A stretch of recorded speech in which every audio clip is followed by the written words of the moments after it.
Bijombo, le pré d'un groupement. Quand la chefferie devient un champ de bataille. En mai 2016, le secrétaire du chef intérimaire Nyindu, Tete Amisi, est attaqué. L'incident, perçu comme lié à la lutte pour le pouvoir dans le groupement de Bijombo, pousse les autorités congolaises à intervenir. En juillet, le gouverneur du Sud Kivu, Marcelin Chichambo, accompagné du général Safari et du ministre Manasseh Ruimbika, se rend sur place en hélicoptère. Il proclame Kabaroulé chef légitime du groupement. Mais cette décision ne calme pas les tensions. Peu après, Kabaroulé est grièvement blessé par balle et évacué par la MONUSCO vers le Kenya.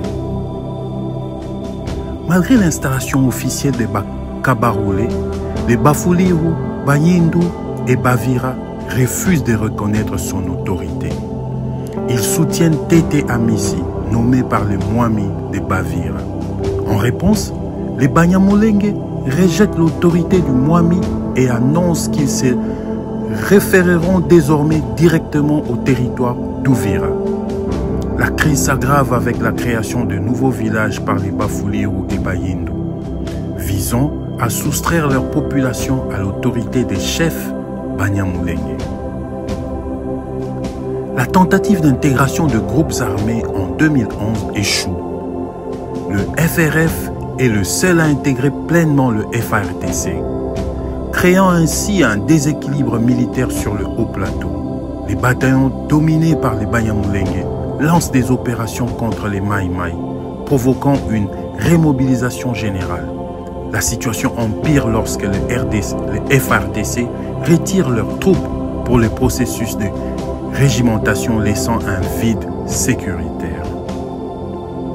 En 2011, Richard Tawimbi, ancien cadre du FRF, refuse d'intégrer l'armée. De retour de Burundi, après une évasion spectaculaire, il fonde le MPCC et installe son quartier général à Kajambwe. Il critique l'intégration du FRF qu'il juge inefficace pour protéger les Banyamulenge. Son mouvement, perçu comme un FRF bis, ravive les tensions et justifie la remobilisation des Mai Mai. Délogés de Bijombo, les Gumino étendent leur influence vers Kamumbo et Intongwe. Ils recommencent à taxer les marchés de Dayobwera et Kwamwanka, ainsi que les sites miniers de Luemba et Rugambano.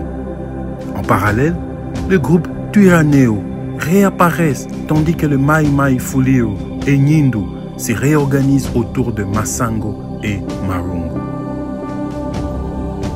En janvier 2017, Baleke, chef Mai Mai basé à Kikosi, est assassiné dans des circonstances troubles.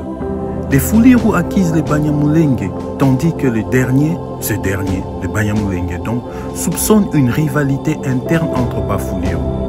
Peu après, Anzuluni Biamungu, fils du chef de Kikosi, lance son propre groupe armé, renforcé par les Bafovo, connus sous le nom de Mai Mai Mupe Kenya.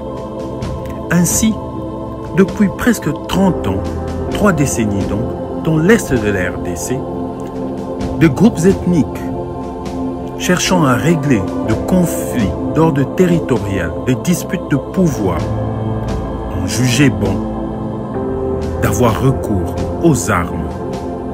Et dans cette danse macabre, où l'autorité de l'État s'est effacée avec une armée congolaise, le FARDC, de plus en plus diminuée et effacée sur le terrain, le Rwanda a trouvé un terrain fertile pour y répandre violence et exploitation illicite, pillage de ressources, en utilisant la fibre ethnique entre groupes ethniques autochtones et ceux venus d'ailleurs, les Banyamulenge. Depuis, ce conflit a pris des dimensions étatiques. Aujourd'hui, en 2025, le M23, qui est une métamorphose du RCD, contrôle Goma, contrôle de grandes bourgades en RDC. Suivez-nous pour la suite de ce récit du conflit dans l'est de la RDC qui dure depuis plus de 3 décennies. Portez-vous bien en attendant.